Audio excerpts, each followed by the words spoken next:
Bismillahirrahmanirrahim. Assalamualaikum warahmatullahi ta'ala wabarakatuh. Waalaikumsalam warahmatullahi wabarakatuh. Innal hamdalillah nahmaduhu wa nasta'inu wa nastaghfiruh wa nastahdihi wa nastarshiduh wa na'udzu billahi min shururi anfusina wa min sayyiati a'malina may yahdihillahu fala mudilla lahu wa may yudlilhu fala hadiya lahu. Asyhadu an la ilaha illallah wahdahu la syarika lahu wa asyhadu anna sayyidina Muhammadan abduhu wa rasuluh.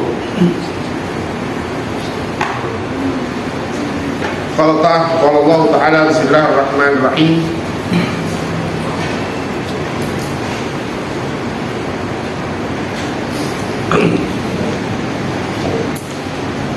Alladzina idza fa'alu fahishatan aw zalamu anfusahum dzakarullaha ta'ala fastaghfiru lidzunubihim wa may yaghfiru dzunuba illa Allah wa lam yusirru 'ala ma fa'alu wa hum ya'lamun. Amma ba'd. Allahumma shalli 'ala sayyidina Muhammadin nuril anwar sirril asrar wa tibyani al-aghyar wa miftah babil yasar sayyidina Muhammad dinil mukhtar wa alihi al-athhar wa ashabihi al-akhyar adada ni'amillahi wa ifdhalih. Al-Qatar Mukarramin Jamaah Majlis Ta'lim Assalam, keluarga besar pengajian Majlis Ta'lim Assalam. Alhamdulillah, tidak ada kata yang paling indah kecuali kalimat syukurillah. Kita panjatkan rasa syukur kita kepada Allah SWT yang telah menyempurnakan nikmatnya untuk kita semua. Yang telah menyempurnakan nikmat, dan dengan nikmat tersebut kita bisa melakukan ketaatan kepada Allah Subhanahu wa taala. Di antara nikmat juga malam hari ada kebaikan yang telah kita selenggarakan. Kita bisa bersilaturahmi kembali dalam rutinitas kita taklim malam Kamis bersama Majlis Ta'lim Assalam. Semoga amal ibadah kita berkenan diterima Allah Subhanahu wa taala. Amin. Menjadikan pundi-pundi kebaikan yang menjadi tabungan kita kelak nanti di akhirat. Baik, setelah kita bahas tentang fiqhus sirah, pemahaman tentang sejarah Nabi, kita seling dengan materi yang biasa, yaitu tafsir Al-Quran. Melanjutkan pembahasan kita, buka mutiara-mutiara hikmah dari firman Allah Subhanahu wa taala yang kita baca dari lanjutan ayat sebelumnya. Maka ayat selanjutnya Allah Subhanahu wa taala berfirman, dan mereka jika melakukan satu perbuatan keji, mungkar atau menyakiti dirinya sendiri, segera mengingat Allah Subhanahu, dan mereka memintakan ampun atas kesalahan-kesalahan mereka. Dan Allah katakan, dan tidak ada yang mengampunkan dosa memang kecuali Allah, dengan satu keharusan, jangan berlarut-larut dalam kesalahan, ya, asal jangan berlarut-larut pada kesalahan yang lalu, ya, dan itu kita sudah sama-sama tahu.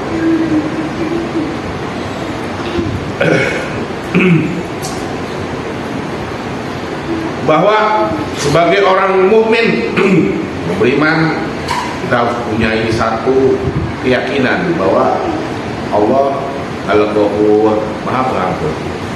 Allah Al-Ghaffar, Maha Mengampun. Allah perkenankan dirinya dengan sifatnya. Salah satu sifatnya adalah Maha Pengampun, dan itu Allah amat menyenangi kepada hamba yang mengenal Allah dengan sifat rahmat dan kasih sayang. Hamba Allah Subhanahu wa Ta'ala begitu suka kalau hambanya mau datang kepadanya mengakui kesalahan. Kata Nabi, bagaimana kalian kalau suatu saat kehilangan barang, tahu-tahu barang yang dicari-cari itu ketemu, senang banget. Waduh, udah lama yang gue cari-cari nih, itu kan ya, malah baca dokok, itu kan bawa ketemu, ini dia. Kata Allah itu ilustrasi Nabi, kita sangat senang. Tapi Allah lebih senang kalau kita datang kepada Allah dalam keadaan mengakui kesalahan. Bagi Allah, Allah lebih senang daripada perasaanmu saat senang saat itu. Ya, Allah lebih senang lagi. Kalau kita merasa senang, ketemu barang hilang, ketemu cari-cari, ketahuilah bagi Allah kesenanganmu itu gak ada artinya. Allah lebih suka lagi kalau engkau sadar, taubat, mengakui kesalahan dan minta ampun kepada Allah Subhanahu wa Ta'ala. Itu ilustrasi Nabi Muhammad SAW.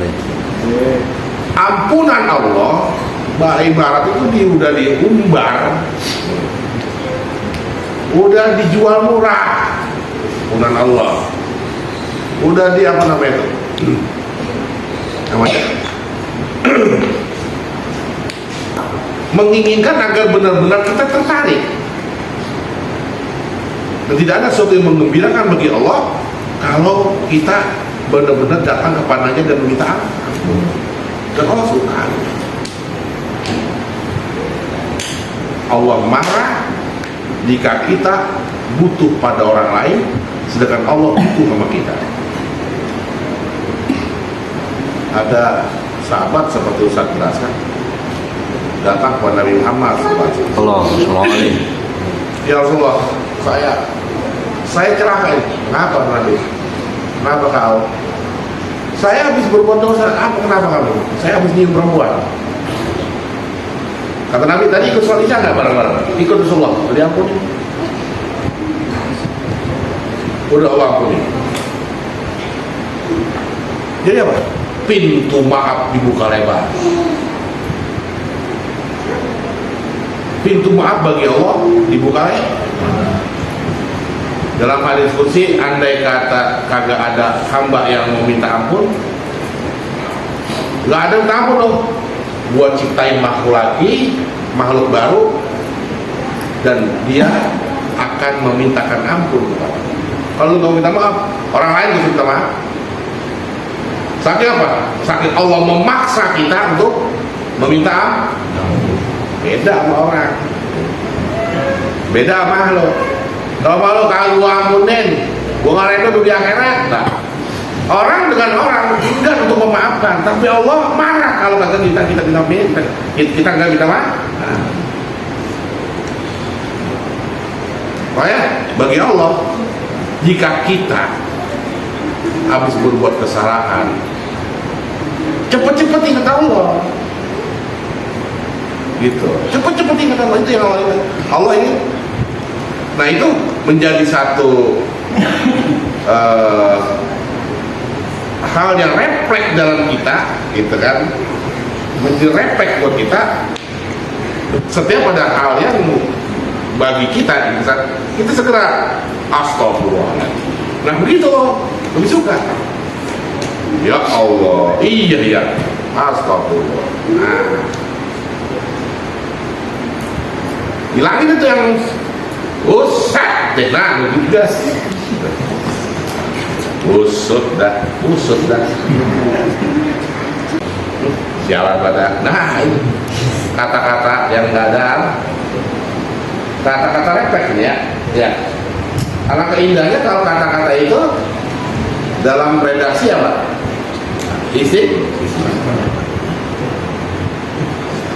Istighfar. Kata Nabi Muhammad, la yazalu lisanaka ratban bi dzikrillah. Hendaklah kita lidah kita sering-sering gitu. La yazalu lisanaka ratban bi dzikrillah. Nanti asa mulut kita, lidah kita basah menyebut nama Allah. Kayak Net, ini bibir Net, ya, bibir ya. Coba kita ngomong la ilaha illallah. La ilaha illallah. Tanpa harus merekatkan bibir bisa nggak? Hah? Bisa. Bisa. Tanpa harus menggerakkan bibir, itu la ilaha illallah bisa nggak? Bisa. Betul. La ilaha illallah. Nggak bisa. La ilaha illallah. Bisa. Kecuali bibir lu swing nggak? Apa bisa Pak? Bisa. Bisa. Syahadat la ilaha illallah. Nih, ketika kita mati nih, nyawa mulai menjalarkan. Oh, tarik nafas berat. Ya. Hatta idza balagatit turaqi wa qila man raq wa dhanna annahul firaq. Kata Allah, saat idza balagatit turaqi, kalau udah sampai tenggorok baru nyangka wa dhanna annahul firaq. Wah, ada dikit lagi gua mati berpisah.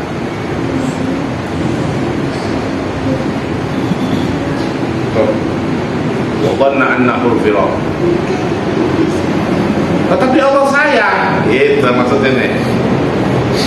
Pertahanan kita terakhir mempertahankan iman syahadat la ilaha illallah itu sampai dibiarkan walaupun tanpa bibir gerak kita bisa mencapai la ilaha illallah. Itu ya. Kalau enggak, kecuali emang tenggorokannya cekak seperti alqamah, nggak bisa ngomong la ilaha illallah.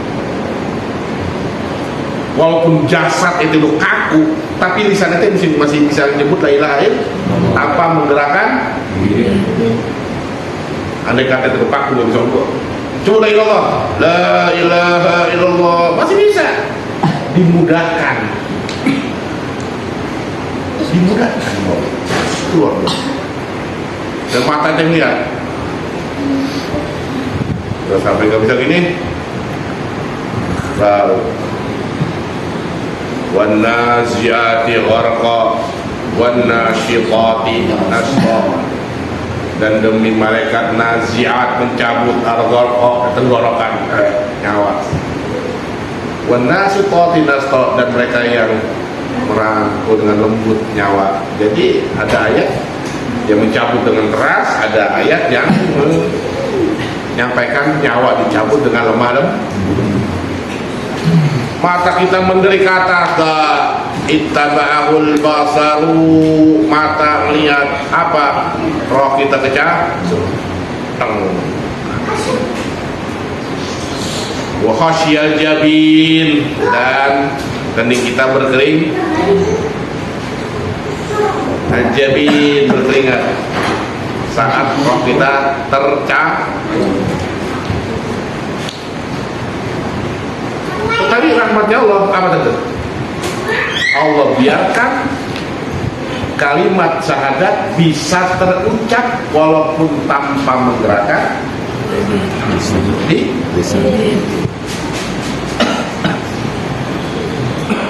kenapa dikatakan bibir? Kenapa bibir dikatakan bibir? Karena cuman bibir yang bisa ngomong bibir. Kalau nggak ada bibir kan nggak bisa ngomong bibir. Coba lo ngomong bibir kagak pakai bibir. Nah, nggak bisa.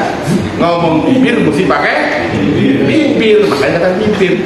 Bibir tuh baru bisa. Coba nggak pakai bibir.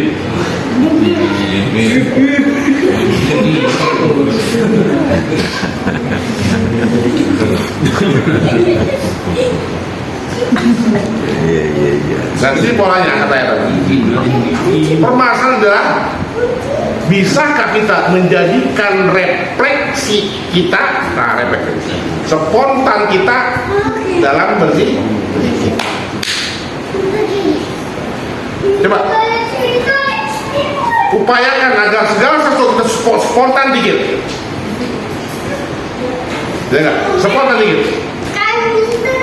Ya Allah, astagfirullah, alhamdulillah. Nah, biasa gini. Biasain segala sesuatu dalam spontanitas dan refleksionalitas kita dengan kalimat Allah. Biasain. Ngeri saat kita mati yang disebutin adalah hal-hal bukan Allah, bukan kalimat-kalimat Allah.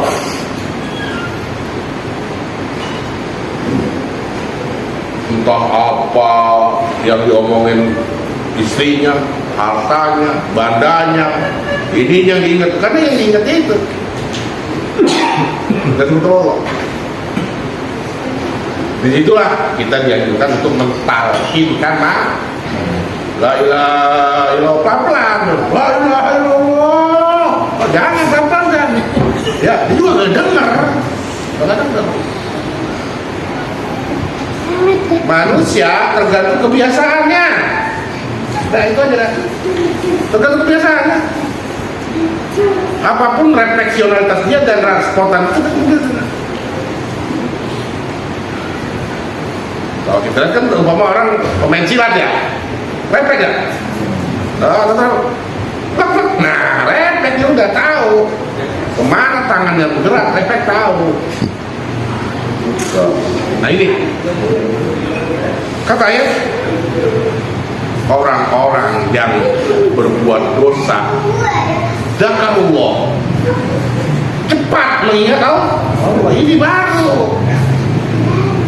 Waladina, dan mereka idza fa'alu fahishatan, kalau berlaku keji dan mungkar, Allah atau menyakiti dirinya, dolamu anfusahum, zakarullah, maka spontan dia mengingat Allah. Nah, pola ini yang menjadi apa? Upaya kita agar menjadi karakter kita. Agama udah hadir, ya. Agama udah hadir. Dalam hadis-hadis Nabi Muhammad mengingatkan, hendaklah lisan kita selalu basah menyebut nama Allah. Lalu pola-pola agama mengajarkan setiap aktivitas kita itu ada pendampingan. Ya, pendampingan apa? Lisan kita ikut aktif, hati kita ikut aktif. Bangun tidur, alhamdulillahilladzi ahyana ba'da ma amatana wa ilaihin nusyur. Aktivitas pertama ada pendampingan di, ya, pakai sendal ke kamar mandi, ya, buka kamar mandi, baca doa, berwudu selesai sholat, pakai baju kita, ada doanya pakai baju, ya, pakai celana, ada doanya, pakai sendal, di apa, didampingi doa. Nah itu, mau nyisir, ada doanya. Terus tuh, step by step, agama hadir mengajarkan. Sampai terus kita mau beranjak, mau menaik lagi ke tempat tidur, ya, terus ada pendampingan doa ini maksudnya apa? Zikir. Kalau pola itu setiap 24 jam gitu, ya terus melekat, basah lidah kita, hati kita terpaut. Baik. Manusia masalahnya apa? Dalam 24 jam itu perilaku dia perilaku zalim. Dan kita butuh itu. Ada. Coba kata ayat. Wa ma yafadu min qaulin illa waladaihi ratibun atid. Kita ini ya dalam aktivitas sehari-hari itu perangkap banyak dan kita nggak mungkin akan selamat dari perangkap itu. Artinya kemungkinan kita untuk melakukan dosa itu peluang besar. Setiap kali kita berbuat salah. Tuh. Nah, makanya agama tuh begitu ngajarin. Ada puasa Senin Kemis karena dalam seminggu kita benar-benar racun, ada detoksinasi dengan puasa Senin Kemis. Agama setiap hari kita lalai. Nih. Itu sahabat Nabi mengatakan apa?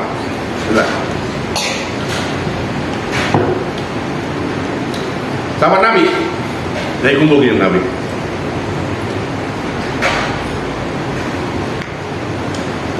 Lagi gitu ngomong, ya Rasulullah, kita ini kalau kumpul ya, karena sahabat apa? Karena jannah tara'ana ain, kayaknya surga depan mata. Ya, kayak surga depan mata, bener Pak? Kayaknya bener semua ini kan? Ya, kayak sekarang nih, kayak bener buat ya, Masya Allah, subhan, alhamdulillah, bener. Lagu lo, ya nggak? Pada bakok, gitu dah. Aku tuh. Kalau dikumpul ini kata saya karena jannah tara'ana ain, kayaknya surga depan mata. Maksudnya apa? Iklim yang tercipta saat itu adalah iklim surga. Kayaknya sahabat kayak benar, ya takut berbuat dosa. Sama Nabi apa yang gak berani jangan diem. Karena ala rusi putayu, kayaknya di atas kepala mereka ada burung tahu terbang, nggak berani natap Nabi. Sahabat. Tapi kalau kita udah pulang ya Allah, ya enggak? Udah dah sama anak, gelendotan, sama bini udah mulai cuprak-caprak. Ya enggak? Memang sih dong. Waduh, lama banget. Waduh. Ada tokan bunyi tokan. Aduh. Tokan bunyi dulu. Lama ngapain di masjid lo? Udah mulai dah. Ya, ribut dah. Repot tuh. Apa lagi? HP. Nyampe rumah mah udah. Udah lah. Kalau ibu mau ngaji gimana gitu? Ya, kayaknya wali semua lo gitu. Ini bisa. Maka itu ada namanya keterikatan kita dengan yang jauh-jauh. Kata Nabi, Halo, assalamualaikum. Kalian ini nih, ya, kayak sedang lagi ngerubungin api unggun. Kita nih, diumpamakan Nabi. Terus aku disuruh lupain untuk megang lo supaya lo jangan apa? Jangan sampai nyungsep ke situ, Nabi jangan ke situ. Udah gue jaga ini. Tapi kalian lepas dari tanganku. Wah. Kalian ini seumpama lagi berkeliling di tengah-tengah api dan aku pegang kalian ini. Cuman peganganku terlepas, kalian lepas tanganku. Nah kita seperti itu, harus sadar ya. Coba buka pintu rumah, udah apa itu? Pagi-pagi ya buka pintu, buka gerbang keluar rumah, rem, tengok kanan kiri, udah ya singa, buaya, ya udah bring wangi banget. Perempuan kan begitu Pak, ya kita kalau jalan aja, misalnya perempuan yang udah hilang wanginya masih di hidup kita kan? Ya, dia bakal punya wangi guyur. Kita punya wangi aja. Gitu. Perempuan kagak tuh. Ya, itulah. Ya, bus. Padahal pakai jaket dia, pakai sepatu, pakai kaki, pakai helm nongkong, ya. Tapi wangi ketinggalan gak Bang? Udah kita liatin motor di belakang kita deketin. Bener bedanya tuh, ya enggak? Lampu saya nama tunggir udah nggak beda saja.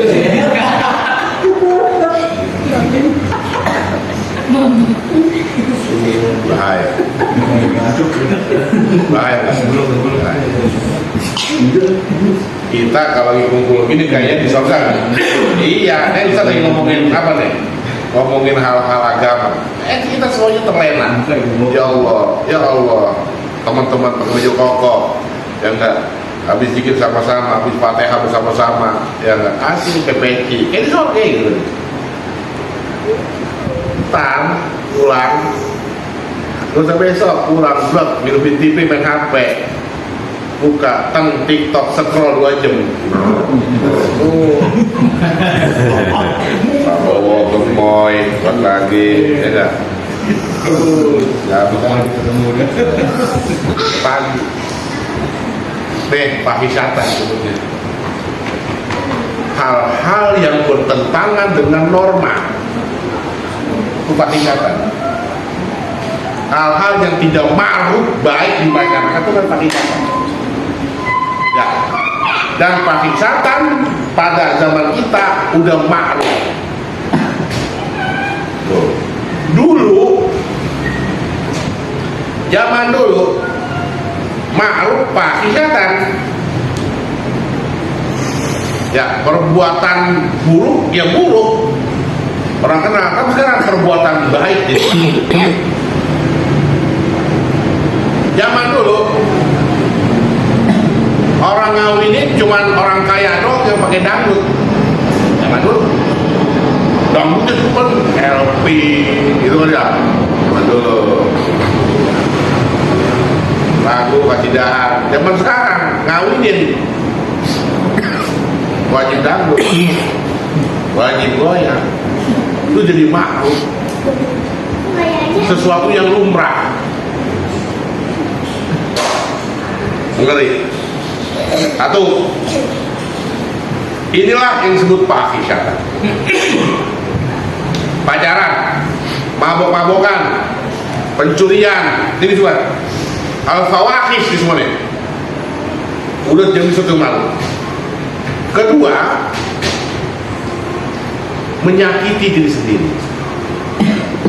Menyakiti diri sendiri dengan kita melakukan kesalahan secara tidak langsung, kita udah menyakiti diri sendiri. Itu yang kita sadari.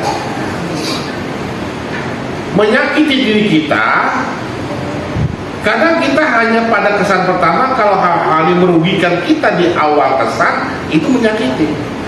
Berantem, ya, ibu orang, itu perbuatan dolim. Ya. Menyakiti kita dengan perbuatan-perbuatan dosa, itu sudah menyakiti diri kita. Meninggalkan sholat, memfitnah orang, ini udah bagian daripada polanya menyakiti diri sendiri. Itu kita kesadari. Nah, dua inilah yang berkutat kepada kita setiap hari. Ya. Maka dari itu Allah mengajarkan, ya, kalau memang kita demikian, maka upayakanlah hati kita jangan jauh-jauh dari Allah. Upayakanlah lisan kita dispontankan akan zikir kepada Allah. Gimana usaha caranya? Polanya ya, untuk jamaah-jamaah pengajian pembekalan tentang diri udah kenyang. Ya, kalau MTN semua masalah diri udah kenyang. Kenyang apanya? Udah banyak yang ngajarin, beruntung banyak sedikit. Kira apa yang nggak kuasain semua. Kedua, pembekal diri. Ketiga adalah kaitkan segala sesuatu dengan Allah. Seperti tadi Allah buka, kenapa kita aktivitas karena kita ada Allah? Agar semuanya ada tawakalnya kita kepada Allah. Tujuan itu agar la haula wala quwata, pada artinya, pada hakikatnya kita nggak punya daya, yang punya daya Allah. Lisan kita bergerak itu bukan karena daya kita, tapi la haula wala quwata illa billah. Kaki kita bisa melangkah, itu bukan upaya kita, itu atas izin Allah. Tuh, Kita bisa beraktivitas 24 jam. Itu bukan karena kemampuan kita, itu karena Allah. Jadi sehingga itu Nabi Muhammad mendapatkan pelajaran dari Allah Subhanahu wa taala. Wala taqulanna li syai'in inni fa'ilun dzalika ghadan. Jangan pernah kau katakan ya Abdul kerjaan beres. Loh, enggak boleh. Wala taqulanna li syai'in inni fa'ilun dzalika ghadan. Jangan pernah ente sekali lagi ngomong saya sanggup akan lakukan besok. Illa ayakula illa ayyasha Allah, kecuali kita kaitan dengan kuasa Allah. Ada cerita dalam hadis Nabi Muhammad didatangkan kepadanya orang Yahudi. Banyak berita-berita, kata Nabi Muhammad, besok dah. Nabi Muhammad mengatakan besok karena dia yakin bahwa besok Jibril pasti kasih tahu. Gitu, karena sumber informasi ini Jibril. Besok nanya lagi, gimana Muhammad? Apa jawabannya? Nih, besok dah, gitu. Ya, besok dah. Seminggu nggak dapat wahyu, baru Nabi Jibril kasih tahu. Nih Muhammad, jawabannya ini. Dah. Udah dikasih jawaban, baru dikasih nasihat besok. Kalau mau ngejawab orang jangan pede, gitu. Ya besok jawab jangan. Kecuali kalau kita kaitkan sama Allah. Di situ apa maksudnya? Allah ajarkan bahwa aktivitas kita itu semuanya bukan atas kuasa kita. Semuanya atas kuasa Allah. Ya. Besok rumah ya. Insya Allah. Kalau ada waktu, badan sehat, ada waktu saya berumah. Insya Allah. Saya tanya. Gitu. Beres, rapi kan? Jangan datang kata tuh berapa? Kamu mau apa? Wah. Itu jangan. Nah ini salah satu contoh pengajaran Nabi Muhammad SAW. Pertama tentang tawakal. Tawakal apa? Hal-hal kita jadikan Allah ya yang mengatur segala urusan. Baik, kita lanjutkan ayat. Fastaghfiru lidzunubihim, maka Allah akan ampunkan dosa mereka. Wa may yaghfiru dzunuba illa anta. Ada pengajaran kedua.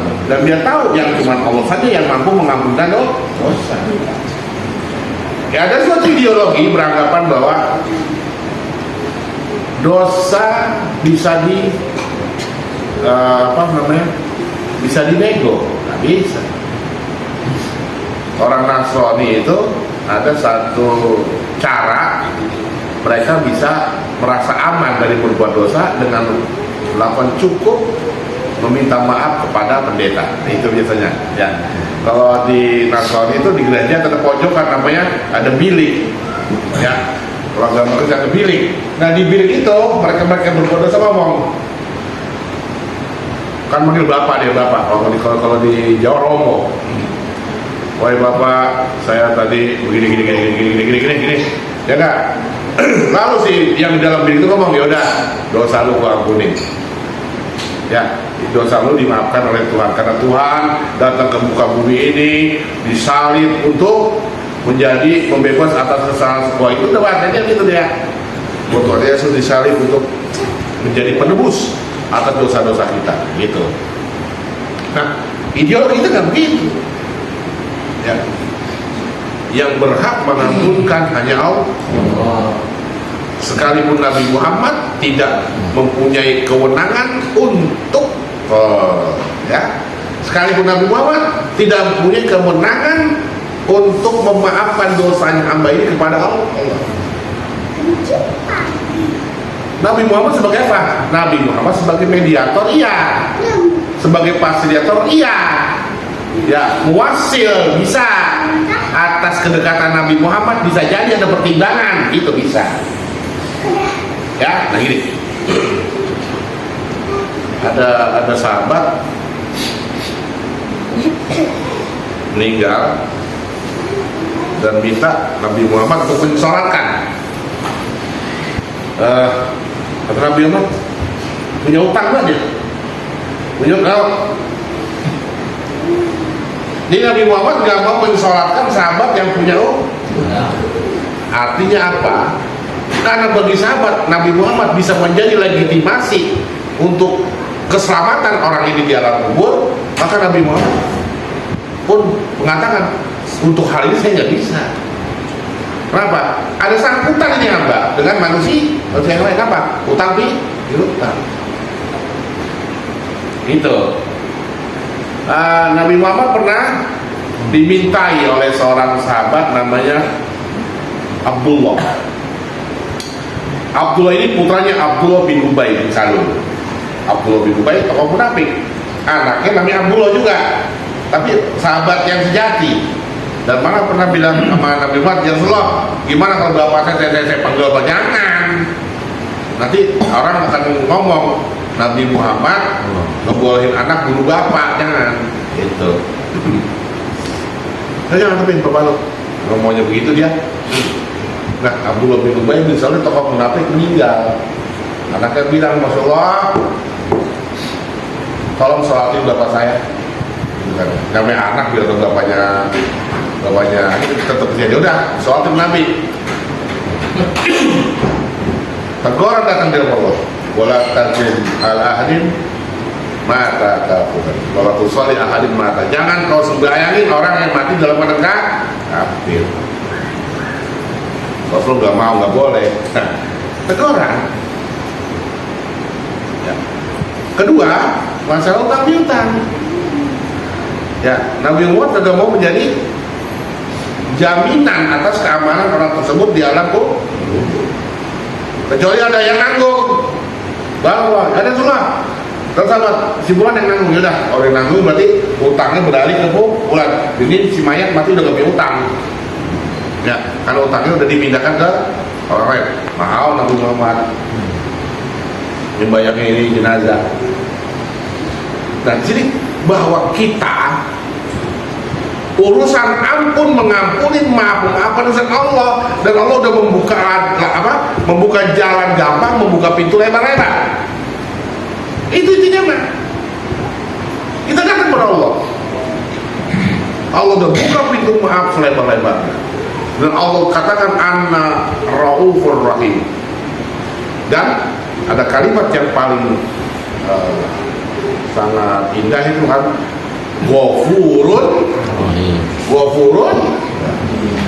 Ghafur maafin, Rahim nyayangin, gitu.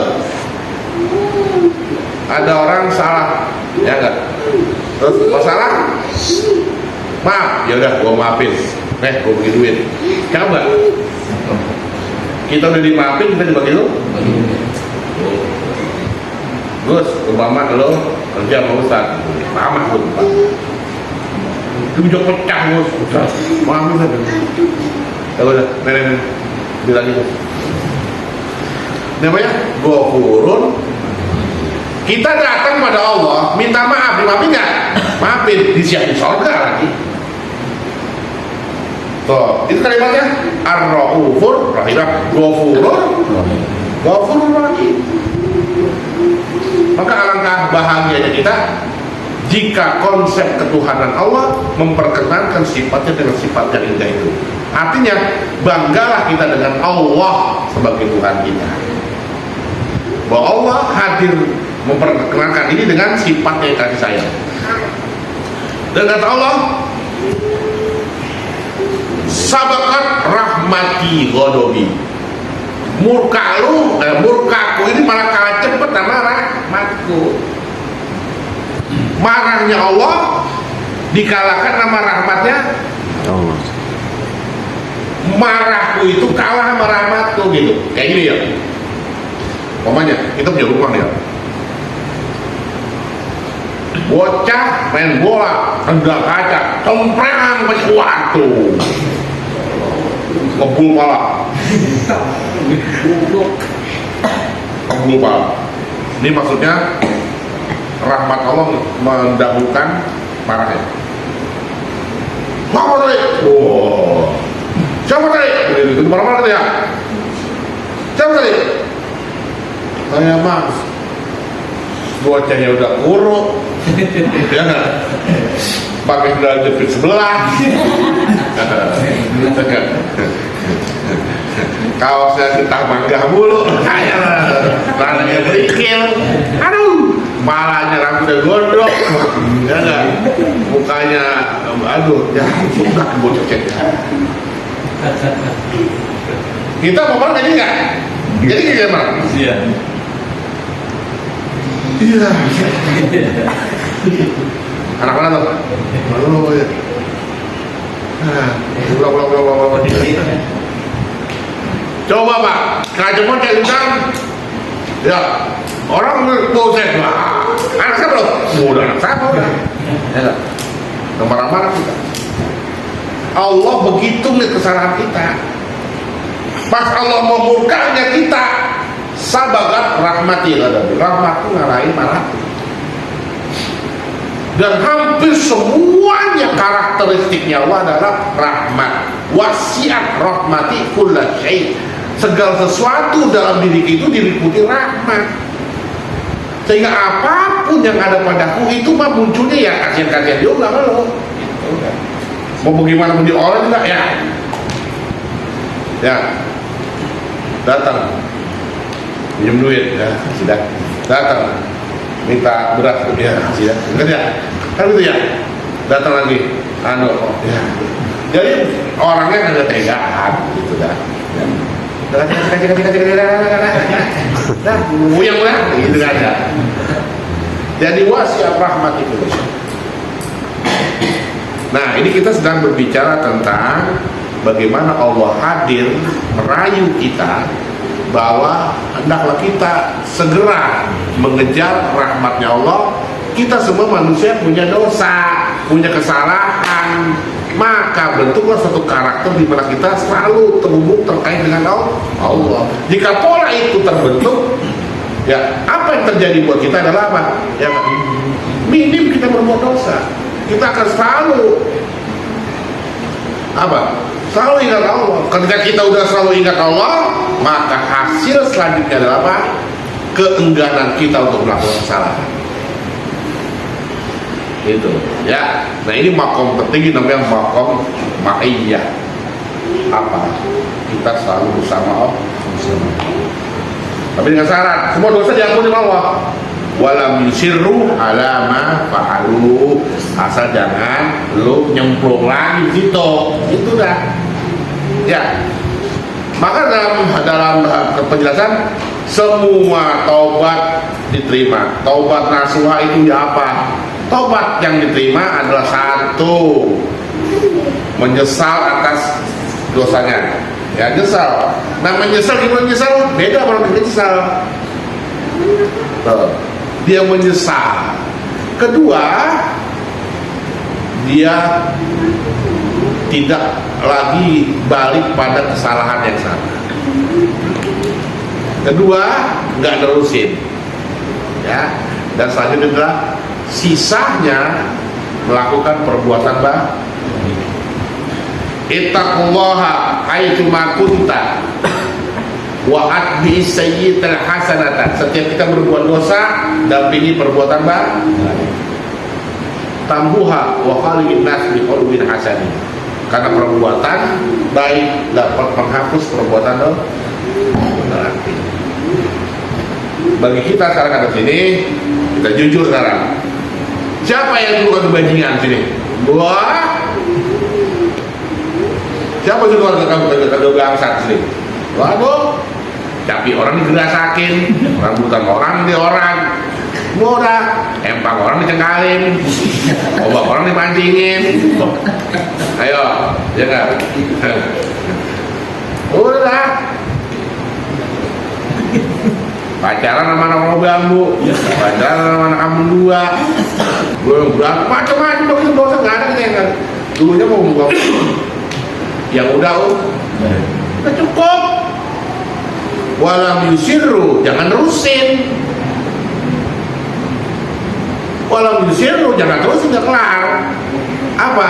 Wa'at bi sayyi'atal hasanata. Yang udah perbuatan kelar, sekarang kita mulai lembaran baru, berbuat baik, udah kelar, berbaik. Tampuha, perbuatan baik itu akan menghapus perbuatan buruk. Caranya kita sama yang masa lalu udah jangan dikenang-kenang, ya enggak. Udah semua itu udah habis, udah dihapus, udah ditipek semua itu udah nggak ada. Kenapa? Dengan apa? Istighfar bukan, karena ini sekarang udah berbuat baik, kelar. Sekarang udah ngaji, ya, udah apa lagi nih? Udah kumpul sama guru, ulama, tuh, udah zikir, udah sembahyang. Semua amal-amal itu menghapus yang dulu. Ente itu pernah mabok, udah nggak ada, udah hilang itu.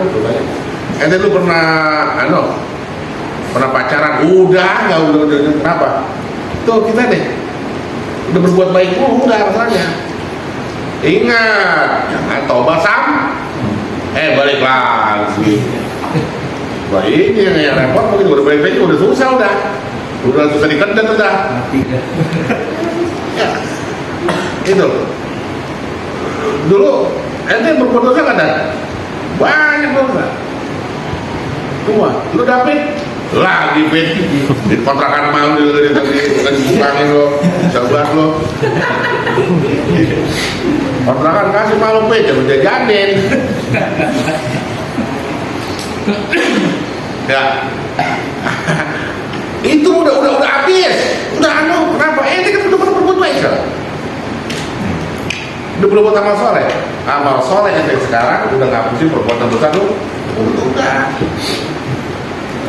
Lu senang misalnya. Nah, ini yang terakhir ini pertahanin di injury time, sisa waktu sekarang konsisten kita. Udah terus dah. Mainan aja dah, main apa? Hah? Main santai dah, ya nggak? Kopor balik, udah keluar lapangan. Lu jangan usah macam-macam cari resiko dah. Ya, udah waktu udah 90 menit. Ya, tambahan 7 menit. Udah buang-buang bola aja. Gue berjalan ke depan, ya itu udah menang 1-0. Ya, kan 15 1 sama, kelar. Ya nggak? Satu sama, aduh. Udah menang, udah kosong, udah buang-buang bola aja. Kalau kata dulu kita ada buang bola. Musuh maju ke depan, tackle, udah, habis. Yang penting jangan dalam kotak penalti, kan itu. Terus, nah, ini kata Allah Subhanahu Wa Taala, wa may yaghfiru dzunuba illallah, yang ngapusin dosa cuma Allah. Nah, datang mau ngapain? Datang Allah, angkat tangan, nangis.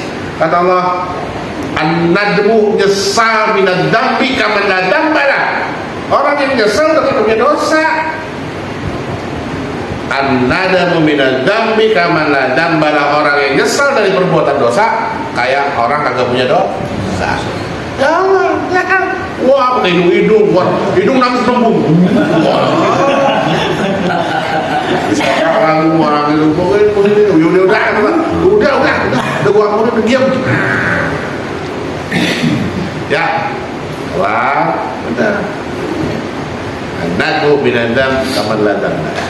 Maka ente satu adalah seperti bayi barulah, seperti bayi baru lahir. Maka kata Allah Subhanahu Wa Taala, ulaika, maka bagi kita yang udah menjalankan fase-fase itu dan sudah aman di titik ini, ya. Titik apa nih? Titik amal soleh ya. Ulaika jazaohum maghfiratun min rabbihim, dan orang itu mendapatkan maghfiratun min rabbihim, ampunan, wa jannatun tajri min tahtiha al-anhar khalidina fiha wa ni'ma ajrul 'amilin. Dan kita udah di titik aman, ya. Udah menit 97, biasanya kan tambahan 7 menit kalau pipa mantuin. Udah tambah 7 menit, saya play. Maghfiratun min rabbihim wa jannatun, selesai.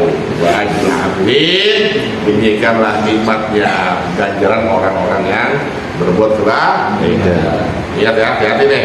Ya, Bang, hati-hati Bang, ya nggak? Lu di pasar loh, ya nggak? Hati-hati, pasar tempatnya setan itu, ya nggak? Tempatnya setan, orang balikin, gitu, orang tukang buah, jangan lupa lah, gitu kan?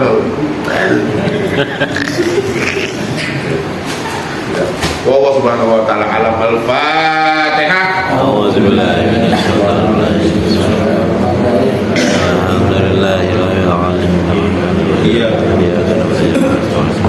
صراط الذين